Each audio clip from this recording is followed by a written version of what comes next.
Bismillahirrahmanirrahim. Assalamualaikum warahmatullahi wabarakatuh. Alhamdulillah wassalatu wassalamu ala Rasulillah wa ala alihi wa sahbihi wa man walah amma ba'd.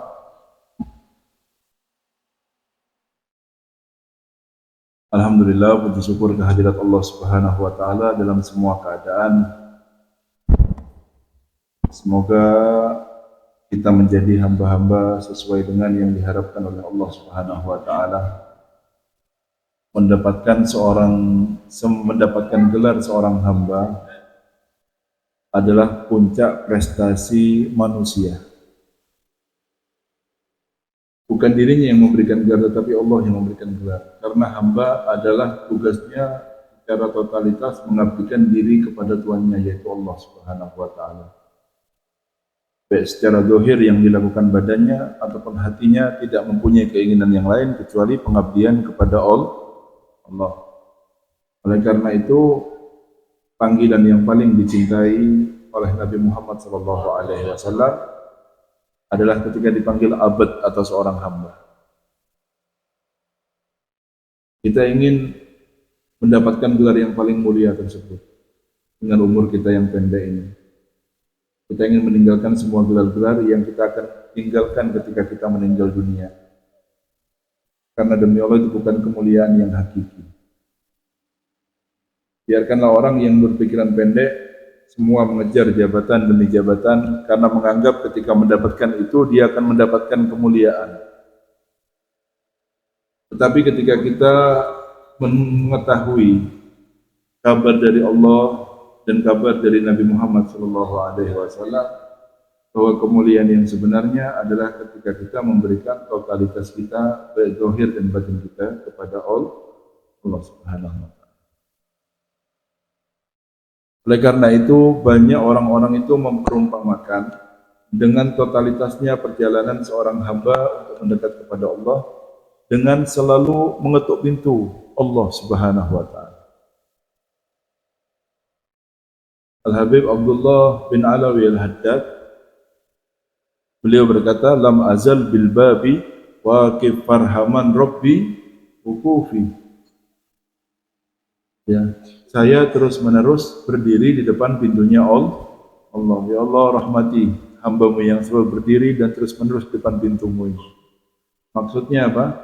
Setiap waktunya digunakan selalu untuk mencari perhatian Allah Subhanahu. Dalam qasidah yang lain, Al-Habib Abdullah bin Alawi Al-Haddad beliau berkata, ilzam baba rabbika watruk kulla dun. Lazimilah pintu Tuhan kalian. Ya, karena orang yang terus-menerus mengetuk pasti akan ada waktunya dia akan dibukakan pintu oleh Allah Subhanahu wa taala. Lalu bagaimana kita ini mengartikan selalu mengetuk pintu Allah Subhanahu wa taala? Apakah dengan merasakan seakan-akan kita depan pintu seperti itu? Tidak. Tetapi ilzam baba rabbik, ya, dengan kita selalu terus-menerus di dalam taat kepada Allah Subhanahu wa taala. Yang puncak daripada taat yang kita lakukan kepada Allah itu adalah ketika kita meninggalkan hal-hal yang diharamkan oleh Allah Subhanahu wa taala. Paham ya? Dengan melakukan taat, yang puncak daripada taat bukan banyaknya sholat, bukan banyaknya puasa, bukan banyaknya ibadah-ibadah yang seperti kita kira. Tetapi puncak daripada taat adalah ketika kita meninggalkan hal-hal yang diharamkan oleh Allah. Ketika kita bisa meninggalkan hal-hal yang haram, lalu kita naik lagi kepada yang lebih hebat daripada itu, yaitu meninggalkan perkara-perkara yang syubhat. Setelah kita bisa meninggalkan perkara-perkara yang syubhat itu tidak ada kejelasan hukum, ya. Itu namanya syubhat. Bukan haram murni, bukan halal murni. Jadi ragu-ragu namanya. Contoh, sampean pergi ke rumah makan, lalu sampean dikabari sama orang yang punya rumah makan itu kalau ini dagingnya impor dari Australia. Kita tahu bahwa di sana itu mayoritas adalah orang-orang yang non-muslim. Jadi tidak tahu. Tapi ketika dicek ternyata di sana ada hampir 600.000 orang muslim. Lalu bagaimana kabar hukum daripada daging yang ada di sana itu? Itu namanya syubhat. Tidak ada kejelasan ya dibilang halal dah halal, dibilang haram ya tidak haram. Ya, yang tidak pati haram ya tidak pati halal. Itu syubhat namanya. Ketika kita sudah bisa meninggalkan yang haram, kita naik meninggalkan perkara yang syubhat. Setelah kita bisa meninggalkan perkara yang syubhat, kita tingkatkan lagi kualitas taat kita itu dengan apa? Meninggalkan hal-hal yang makruh. Katanya Umar, ini adalah puncak daripada taat seorang hamba. Oleh karena itu Rasul sallallahu alaihi wasallam beliau bersabda, "Ittaqil maharima takun a'badan nas." Hati-hatilah kalian jauhi dengan hal-hal yang haram, niscaya kalian akan menjadi hamba yang paling ahli ibadah. Kalau kita kan taunya ibadah itu kan sholat, puasa. Tetapi Rasul tidak bilang begitu. Jauhi hal-hal yang haram, kalian akan menjadi orang yang paling ahli ibadah.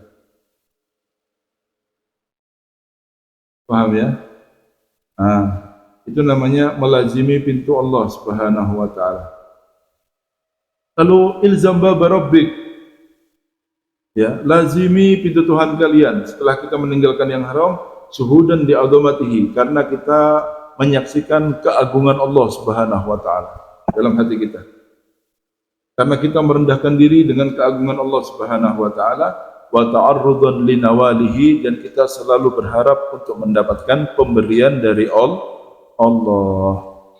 Ala inna fi ayyami dahrikum nafahat ala fata'arradu. Ketahuilah bahwa dalam hari-hari, jam-jam, waktu-waktu yang ada pada diri kalian itu ada pemberian-pemberian Allah. Ya, ada waktu-waktu spesial, ada ibadah-ibadah spesial. Ya, ta'arradu laha, ayo lomba-lomba untuk mendapatkan itu. Jangan dibiarkan ketika ada waktu spesial, ketika ada ibadah spesial yang seharusnya kita dapat bagian itu, lalu kita pergi karena menuruti malas yang ada pada diri kita. Jangan dituruti malas ya. Paham ya? Ya.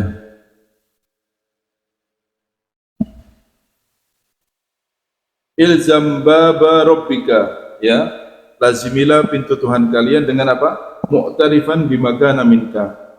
Dengan terus-menerus mengakui kesalahan yang kita lakukan, mengakui kekurangan daripada ibadah yang kita akui sudah terus-menerus tanpa ada bosan dan capek. Kita ini selalu merasa diri kita ini hina karena banyaknya kesalahan yang kita lakukan, karena tidak sempurnanya pengabdian kita kepada Allah. Nah, orang yang merendah seperti inilah yang akan mendapatkan bagian yang banyak daripada pemberian Allah. Saya tuh ngasih permisalan ya, hati semakin rendah semakin menampung banyak. Paham ya? Hati semakin rendah semakin menampung banyak, karena setiap lahan semakin rendah dialah yang akan semakin menampung air. Kalau saya ngasih contoh gimana pasti saya kasih contoh Pak, Bogor sama Jakarta. Yang hujan Bogor, yang banjir bukan tidak kena hujan. Bogor itu kena hujan, tapi air hanya mengalir. Begitulah perumpamaan orang yang tinggi. Walaupun dia itu sholat, ngaji, haji, umroh, ya ikut pengajian di mana-mana. Kalau orang tinggi, dia bukan tidak dapat rahmat, tapi tidak menampung rahmat karena hatinya tinggi. Tapi hati yang rendahlah yang selalu menampung pemberian dari Allah Subhanahu wa taala. Dengan apa kita ini rendah? Dengan ngaku. Kita itu tidak hina kalau bermaksiat. Yang hina itu sudah maksiat tapi masih merasa kalau mulia. Paham ya? Aku nono, terus-menerus kita mengaku, karena memang kita ini banyak salah, karena kita ini banyak cacat dalam ibadah kita kepada Allah Subhanahu wa taala. Dengan punya perasaan seperti ini kita berarti telah melazimi pintunya Allah Subhanahu wa taala. Rajian ma yakunu minhu, selalu berharap dengan apa yang datangnya dari Allah Subhanahu wa taala. Terus kita membuka pintu harapan ini. Setelah membuka pintu harapan, khaifan min ghadabihi, punya rasa takut dengan murkanya Allah. Jadi yang namanya harapan dengan ketakutan itu bagai dua sayap seorang mukmin. Yang apabila hilang salah satunya maka burung itu tidak bisa terbang. Kita punya dua sayap untuk mendekat kepada Allah dengan dua sayap. Sayap yang pertama adalah harapan kita kepada Allah, jangan pernah putus harapan. Sayap yang kedua adalah rasa takut kita kepada Allah.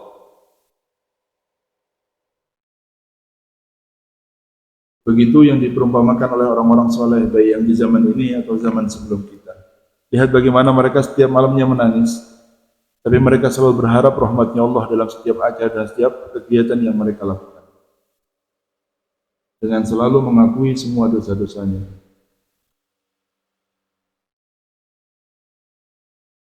Dulu ini ada seorang tabi'in yang bernama Sayyidina Thabit Al-Bannani. Siapa namanya? Sayyidina Thabit Al-Bannani, murid dari Sayyidina Anas bin Malik. Melazimi Sayyidina Anas radhiyallahu anhu selama 40 tahun. Itu nyantri namanya. Gurunya tidak ditinggal. Ketika Sayyidina Anas melihat matanya santrinya ini, lalu beliau berkata, demi Allah, betapa miripnya mata ini dengan mata Rasulullah SAW. Gimana sih matanya Kanjeng Nabi ini? Mata yang satu malam nangis, sembem ketika pagi. Itu simah, itu tanda-tanda orang yang soleh. Ketika pagi, lihat matanya sembem. Kenapa? Semalam nangis. Nangisi dosanya, harapan kepada Tuhannya selalu dipautkan ketika malam harinya. Rasulullah itu berharap kepada Tuhannya, terima kasih. Tapi selalu menangis, rasa takut tidak pernah hilang dari dalam hatinya. Baik takut yang terjadi dengan umatnya bagaimana terus dia begitu keadaan hati-hati orang soleh setiap malamnya. Sampai dibilang, demi Allah, seandainya Rasul melihatmu, niscaya dia akan mencintaimu, katanya. Kalau Rasul melihat engkau, pasti dia akan mencintaimu. Mata yang mirip dengan matanya Rasulullah SAW.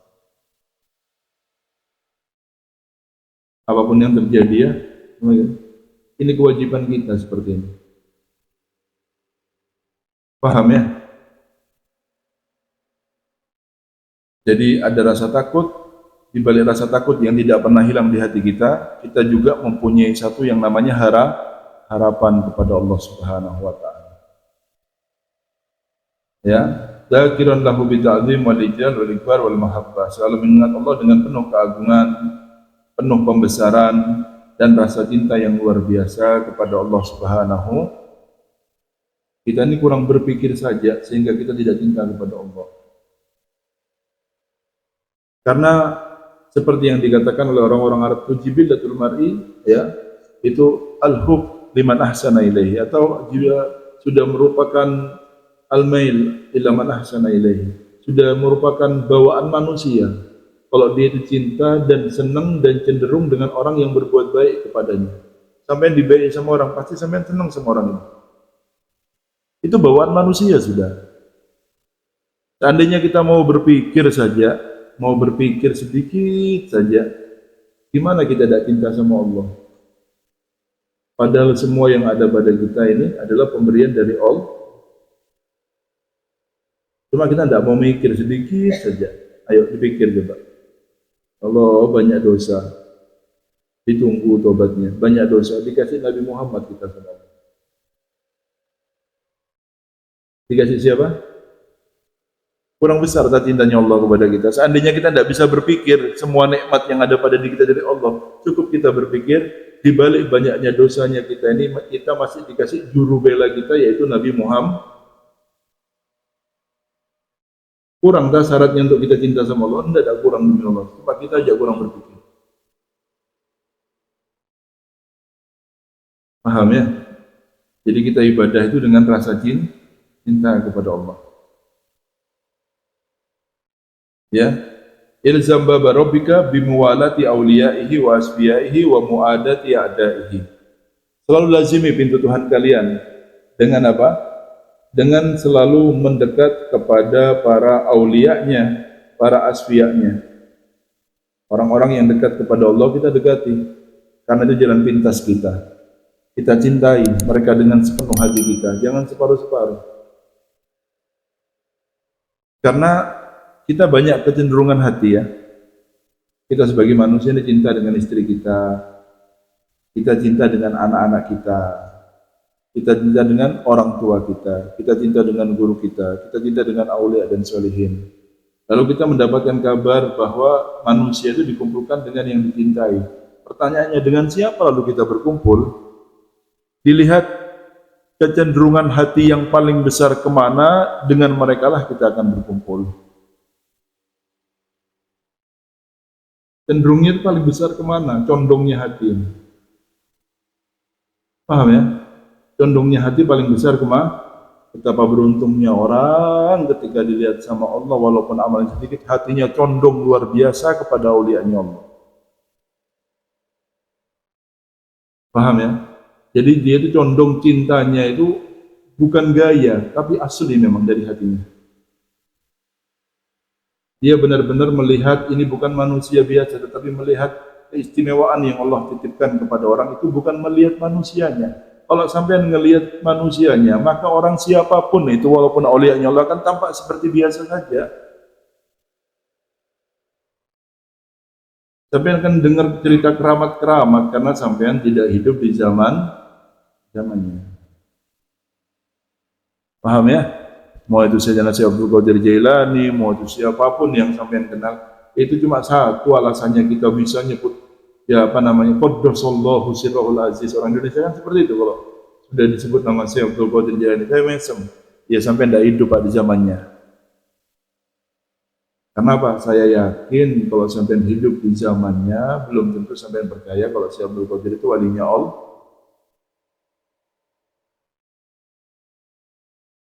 Paham ya? Karena itu kita ini perlu satu saja, berprasangka baik kepada setiap orang. Itu bagus. Karena yang namanya berprasangka baik itu tidak akan muncul kecuali dari hati yang mempunyai satu sifat, yaitu tawadhu. Apa? Berprasangka baik tidak mungkin muncul kecuali dari suatu hati yang dia mempunyai sifat yang namanya tawadhu. Tidak mungkin orang tidak tawadhu dia bisa berprasangka baik kepada orang. Sombong terus bisa berprasangka baik, mana ada? Yang ada dia sama seperti saya. Apa bedanya sih saya sama dia itu? Itu namanya tidak mungkin berprasangka baik yang seperti ini modelnya. Tak lihat biasa-biasa saja, istimewanya di mana ya? Tidak bisa, Pak. Paham ya? Tidak mungkin orang bisa berprasangka baik kecuali hati tersebut mempunyai sifat yang namanya tawadhu. Karena itu guru-guru kita kan seperti ini ya, ayo besarkan masyhadnya. Apa? Besarkan prasangka baiknya. Maksudnya besarkan, luaskan, wasi' masyhadak. Luaskan masyhadnya, luaskan prasangka baiknya. Maksudnya apa? Kalau kita ini berprasangka baik dengan guru itu biasa. Kalau kita bahkan kepada guru tidak punya prasangka baik, ya tidak tahu sudah kualitasnya kayak apa hatinya. Sama guru tidak bisa berprasangka baik, gimana? Mau sama siapa terus? Sama orang yang kita ambil ilmunya, kita tidak bisa berprasangka baik, apalagi sama tidak bisa, sudah jauh. Maksudnya memperluas prasangka baik kita itu, mari jangan cuma percaya sama gurunya, tapi bahkan kepada orang-orang yang ada di sekitar kita. Karena tidak mungkin dia itu bisa berprasangka baik dengan orang-orang yang sekitarnya, kecuali dia mempunyai satu sifat yang namanya rendah diri, dan hati yang seperti inilah yang layak untuk menampung rahasia dari Allah Subhanahu wa Ta'ala. Rendah. Paham ya? Ya. Rendah tanpa harus menghinakan dirinya. Paham ya? Karena rendah diri itu bukan berarti menundukkan kepala, tidak. Tapi mengakui ya, berprasangka baik, mengakui keunggulan orang yang ada di hadapan kita, itu namanya berendah diri. Paham ya? Dengan apa? Dengan mendekat kepada para aulianya dan memusuhi musuh-musuhnya aulia tersebut. Dalam artian dia memusuhi musuh-musuhnya Allah, yang jelas-jelas Ya, dia itu memusuhi orang-orang dekatnya Allah Subhanahu wa taala. Paham ya? Karena bahaya ya. Karena dalam hadis qudsi itu Allah tidak pernah menyatakan perang di dunia sebelum di akhirat. Maksiat semua dihukum, tapi di akhirat tidak ada di dunia. Kecuali dua perkara. Yang pertama riba, yang kedua itu memusuhi para kekasihnya Allah. Dia akan mendapatkan balasan di dunia sebelum di akhirat. Ini bahaya ini. Ini kabar langsung dari Allah. Ya, siap-siap yang ngajak perang para aulianya Allah berarti dia mengajak perang saya karena mereka itu di bawah perhatian saya. Karena cinta kepada mereka adalah cinta kepada saya dan memusuhi mereka adalah musuh kepada saya katanya Allah Subhanahu wa taala. Harus paham ya. Ilzam baba rabbika, terus lazimi pintu Tuhan kalian dengan apa? Fi wujhatika ilal haq, yang terus-menerus kita ini bersungguh-sungguh di dalam kepada Allah Subhanahu wa taala, wa yakinika annaka abduh, harus berkeyakinan total bahwa kita hanyalah hambanya. Apa? Hambanya. Tidak punya kuasa kita ini. Siapa yang punya kuasa? Sama badannya saja. Membuat badannya itu kuat, tidak lemah, tidak bisa. Sehat terus, tidak sakit, tidak bisa. Bahkan orang yang ahli kesehatan pun mereka akan kena penyakit kok. Itu cuma teori. Paham ya? Aneh ya, dokter jantung ternyata kena jantung. Dalam artinya apa? Manusia tidak punya kuasa sama badannya. Ada kuasa sampean menentukan umur sampean berapa? Ada? Atau lahir dari rahim siapa? Ada? Tidak punya kuasa kita ini. Kuasa apa? Kalau bisa milih, kita milih dari orang tua yang terbaik yang akan melahirkan kita ini. Kalau kita bisa milih, wajah kita akan pilih wajah yang paling ganteng kayak Nabi Muhammad. Seakan-akan engkau memilih bagianmu sendiri yang makin gantengnya Rasulullah SAW. Kita tidak punya kuasa ya. Paham ya? Semuanya adalah pilihan dari Allah Subhanahu wa taala. Nah, mempunyai prasangka baik dan yakin ini bahwa kita adalah hambanya Allah itu adalah perkara yang baik. Dengan keyakinan itulah kita akan memberikan totalitas kita dalam beribadah kepada Allah. Oh, orang itu kalau hatinya sama Allah, Pak, tidak akan punya ragu dengan yang namanya perkara rezeki. Mu'allal itu ya. Itu namanya cacat di dalam keyakinannya sama Allah. Karena tidak percaya dengan rezeki itu tidak percaya dengan yang memberikan rezeki. Kita cuma diminta bekerja, ya, supaya kita mempunyai ketenangan bagi orang-orang yang lemah imannya. Karena seperti ini. Sohibul Hikam itu pernah berkata seperti ini. Jadi yang tahu kita ini di wilayah mana? Paham wilayah mana ya? Kita ini ada yang namanya makom itu makomul asbab, ada satu makom yang namanya makomut tajrid. Iradatukal asbab, iradatukal tajrid, ma'iqamatillah iyyaka fil asbab min sahwatil khafiyah, kata beliau. Sudah? Tafadhol.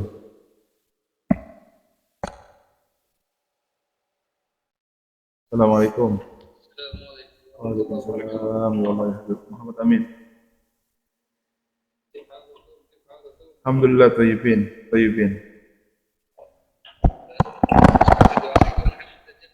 La. Talibin minukum hadha doa haula. Hadirin rajin. Kamiddin minukum. Amin. Amin.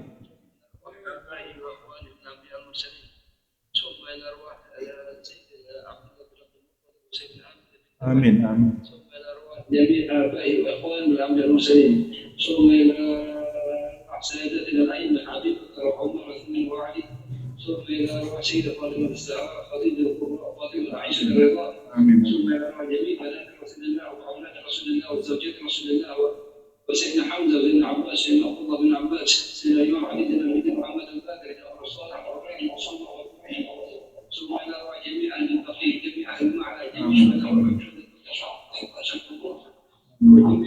ساداتنا عليك على العالمين ثم إلى نصر الله بجاه رسول الله في حضرة رسول الله من أعمال وحضرة سيدنا حبيبنا رسول الله اللهم إنا نسألك بجاه حبيبك محمد صلى الله عليه وسلم من النعمة أمامها ومن العصمة دوامها ومن الرحمة شمولها ومن العافية حصولها ومن العيش الغضب ومن العمر أسعده ومن الإحسان أتمه ومن الإنعام عمه ومن الفضل عذابه ومن اللطف أنفعه وأكرمه اللهم كن لنا ولا تكن علينا اللهم اختم بالسعادة آجالنا وحكم بزيادة آمالنا وكن بالعافية قلوبنا وأبصارنا واجعل إلى رحمتك مصيرنا ومآلنا واسكب بسجال عفوك على ذنوبنا ومن علينا بإصلاح وجوبنا واجعل التقوى زادنا وفي دينك اجتهادنا وعليك توكلنا واعتمادنا وثبتنا على نهج الاستقامة وثبتنا على نهج الاستقامة وعيدنا في الدنيا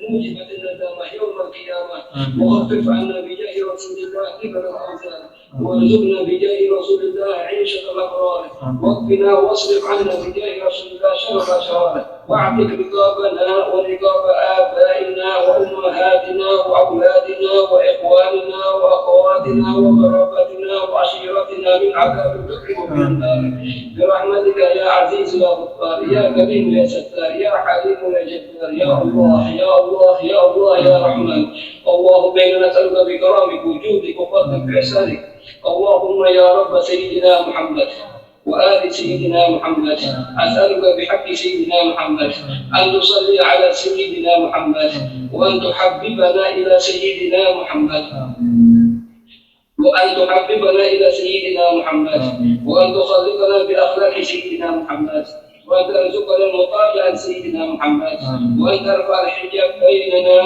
وبين سيدنا محمد وأن تجمع بيننا وبين سيدنا محمد في الأول والآخر والظاهر والباطن والسر والعلانية واليقظة والمنام والحياة والممات في الدنيا وفي الآخرة في لطف وعافية اللهم أعنا على الدين بالدنيا وعلى الآخرة بالتقوى اللهم أعنا على ما تريده منا ووفقنا لما ترضى به عنا اللهم إنا نسألك بحق حبيبك محمد بحرمة حبيبك محمد أن تجعل هذا الشهر شعبان شهر شاهدا لنا لا شاهدا علينا وأن تبلغنا رمضان في آفية تامة محفوظين من جميع أمراض الأسقام والأذيات والبليات وشر الإنس وشر الجن وشر الحضار وشر الباطن أن الله يحفظ أخينا في الله حبيبنا في الله شيخنا الحبيب علي الحامد الله يحفظه ويرعاه ويتولاه وأهل بيته وأولاده الله يوفقهم إن شاء الله على ما كان عليه أبيه وأجداده وأسلافه إلى حبيبنا رسول الله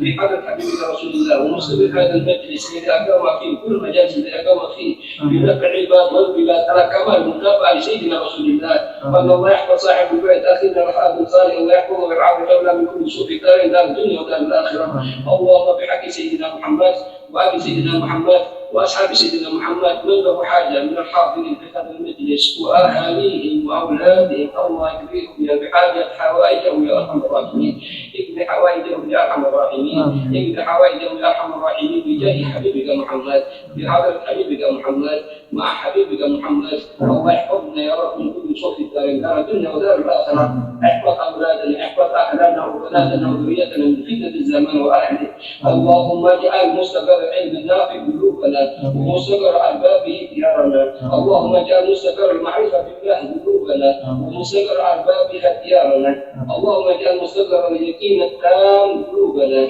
ومستقر أربابه ديارنا اللهم اجعل مستقر الورع الحاجز قلوبنا ومستقر أربابه ديارنا اللهم يا جامع الناس يوم لا ريب فيه اجمع بيننا وبين مقام صديقية الكبرى والخلافة العظمى والفتح المطلق والحصول المحقق وعلم اليقين وعلم والدراية وحقه ودراية الشامل الجميع القلوب التي لا تبقى معها جهل بشيء منها أبدا وتعليمها وفتحها ونشرها والعمر الطويل والعقاد الجزيل وقلوب المرض وحسن الختام بجاه رسول الله اللهم بحق سيدنا محمد وعلى سيدنا محمد اللهم اجعل نفوسنا مطمئنة تؤمن بلقائك وتمنع بعطائك وتعرض بقضائك اللهم نزه قلوبنا تعلق من دونك واجعلنا قوم تحبهم ويحبونك محمد. اللهم لا تكشف لنا الحال وبارك لنا في الاهل والمال والعيال وارزقنا من رزقك الحلال واقنا من شر ما تعد بك الايام والليالي. اللهم بحق سيدنا محمد استجب هذه الدعوات.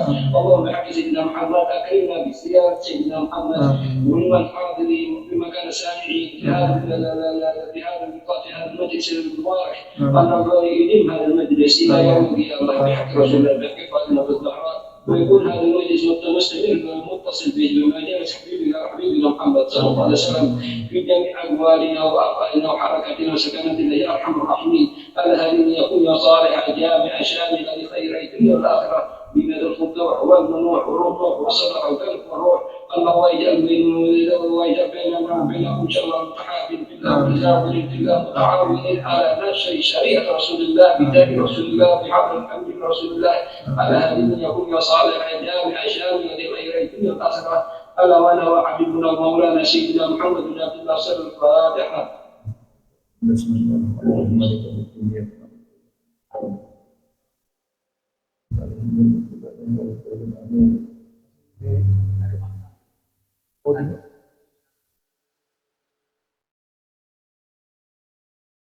Ini makanan. Insyaallah ini doakan masuk dari depan makamnya Rasulullah ya. Semoga diterima sama Allah Subhanahu wa taala.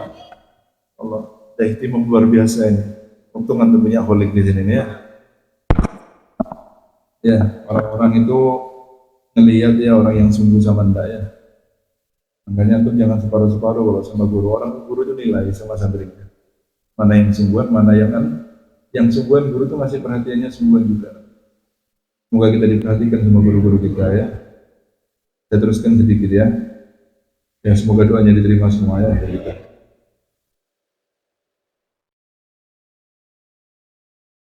La ilaha illallah. Ya, ilzam baba rabbika ya fi talabi mardatihi wal istidad li liqa'ih.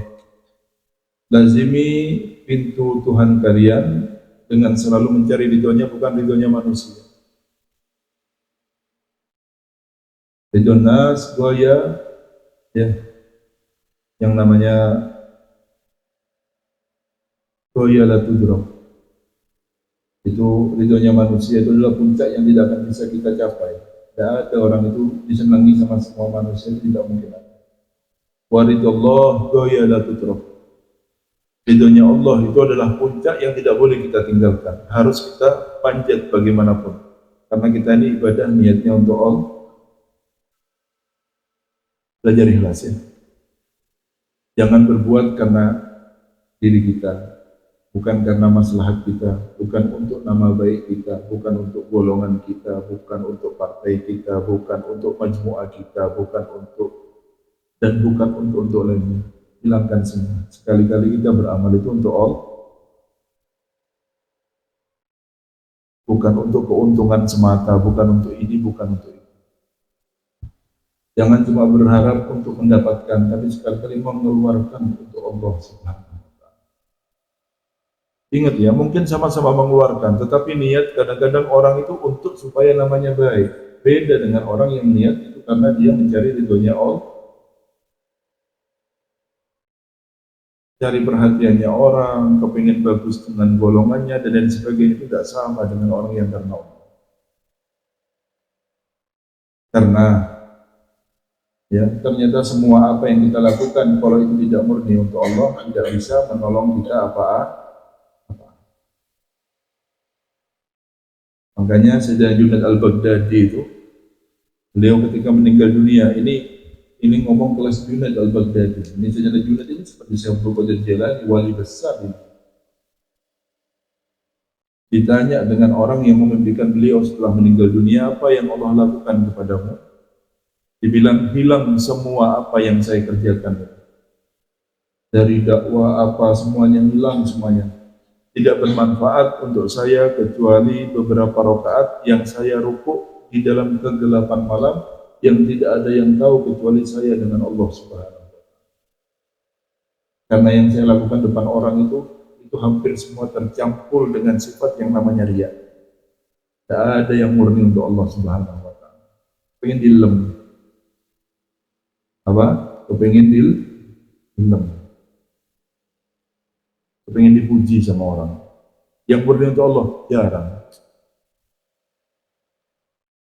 Paham ya? Sekali-kali lah punya amal untuk Allah. Itu tabungan kita yang bisa kita andalkan.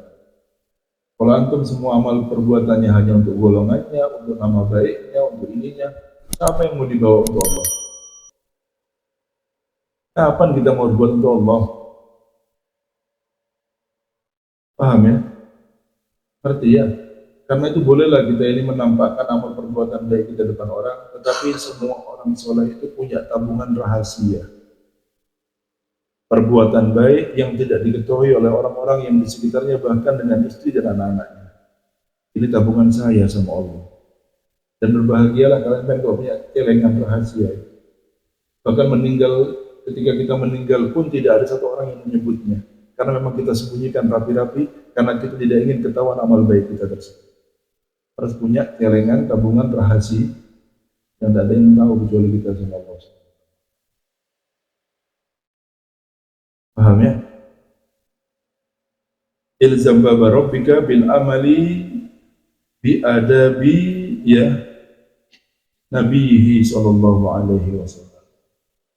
Dengan beramal sesuai dengan adab, tata cara, sopan santun yang diajarkan oleh Nabi Muhammad sallallahu alaihi ya, adab ya, sopan santun. Dalam apapun itu, apa itu yang tidak diajari? Sampai kencing saja diajari bagaimana jongkoknya, ya, bagaimana setelah kencingnya, doa apa yang harus dibaca, sampai buang air besar aja diajari. Sampai kalau ngasih contoh buang air besar, iya. Bahkan air besar pun diajari, doa setelahnya, apanya, semuanya diajari. Apa yang tidak diajari sama Nabi Muhammad itu? Cuma masalahnya ajarannya kita tertarik apa enggak sama ajarannya Nabi Muhammad? Hah? Apa lebih asik semuanya sendiri saja? Salah, antum kalau mau melihat, antum ketika mutabaah, ya, mengikuti caranya Kanjeng Nabi dalam semuanya, itu pengen tahu ya. Mungkin kita sekarang masih belum banyak tahu. Tapi kita harus punya rasa kepingin tahu. Lalu diamalkan. Berat itu karena belum cinta. Kalau cinta sampai tidak kepingin keluar dari caranya Nabi Muhammad, jangan kalah sama orang-orang bonek gitu ya. Tidak punya uang, nekat. Naik truk, tidak punya berangkat ke Bali, berangkat. Apa uangnya? Berangkat dulu yang penting. Namanya bonek. Kita jangan cuma bonek. Itu demi sepak bola. Lah kita demi Nabi Muhammad SAW. Masa kalah nekat sampai? Hah? Endeng-endengan sudah ngasih contohnya sudah. Mereka itu tidak tahu pikirannya kemana, tidak ngurus. Sudah yang penting jalan dulu. Mau berdiri di atasnya sepur nanti kena apa, kenapa ada urusan, yang penting jalan. Itu sepak bola, Pak, coba bayangkan teman. Pecinta sepak bola ini mana muka-muka pecinta sepak bola ini? Ya Allah, mau acaranya jam 2 malam sepak bolanya dilakoni bangun apa enggak? Oh bangun AC Milan sama Liverpool nanti malam. Ngantuk, urusan nanti melek dulu, kopinya disiapkan, jagongan, kacangnya disiapkan, iya apa enggak? Masa sampai kalah bonek, ini pecinta sepak bola lah, sampai pecintanya Nabi Muhammad SAW. Masa sampai kalah nekat sama orang-orang yang cinta sama sepak bola? Yang profesional dalam ibadah sampean. Masa kalah sama orang olahraga sampean? Sampean pernah kan ngeliat Ronaldo itu main HP ketika di lapangan? Sepak bola ketika diserang kan dia penyerang, tidak ke belakang, main HP dulu sebentar. Dikantongi gitu HP-nya ya. Ada? Pernah? Sampean bahkan tidak bisa meninggalkan HP walaupun dalam majelis.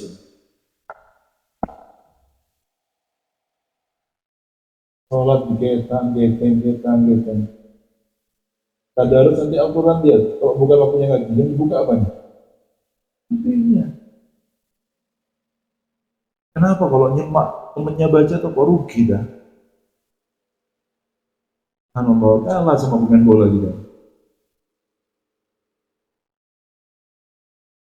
Bukan cuma sepak bola, apapun itu namanya. Mau pemain basket, tidak ada sampai dapat main HP dulu sebentar. Paham ya? Karena sadar tidak sadar yang mencuri waktu kita yang paling banyak sekarang ini adalah sadar ya.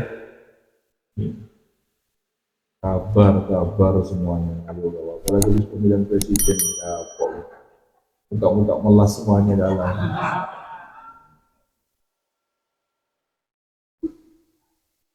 Itulah Indonesia ya. Kalau Amerika itu butuh 3 hari untuk pemilihan presiden satu kelompok besar. Paling lama itu Afrika sampai butuh 20 hari. Indonesia hebat. Sebelum pemilihan sudah ketahuan katanya. Sampai mau ngoyo kayak apa pun percuma. Hasilnya sudah ketahuan sebelum pemilih. Itulah Indonesia. Tidak ada masalah, Pak. Ya, sampai ini sudah berusaha, sisanya serahkan sama Allah. Ya, bisa jadi sampai dibuka rezekinya tahun-tahun ini. Amin Allahumma. Tidak tahu gitu.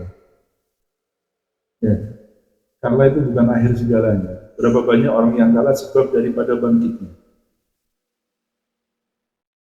Paham ya? Kadang Allah itu menurunkan untuk menaikkan. Dikasih penyakit kadang membuat dia sadar, daripada dikasih uang akhirnya membuat dia semakin lalai. Itu ada hikmah semuanya. Jangan cuma ngelihat pendek. Orang terakhir ini ya. Permisalannya seperti ini. Ada anak kecil. Anak kecil. Saya nerangkan ini mungkin tidak tahu di suku mungkin di Angkring. Ini tidak ada salahnya saya ulang. Penyegar. Saya dulu masih kecil, senang mandi di laut. Kira-kira cari laut yang tenang apa yang ombak? Tidak senang saya kalau tenang, senangnya yang ombak. Kenapa? Asik kalau kena ombak atas. Dicari ombak. Kalau ombak saya mandi mana? Anak kecil tidak berpikir masalahnya atau akibatnya. Yang berpikirkan adalah senang.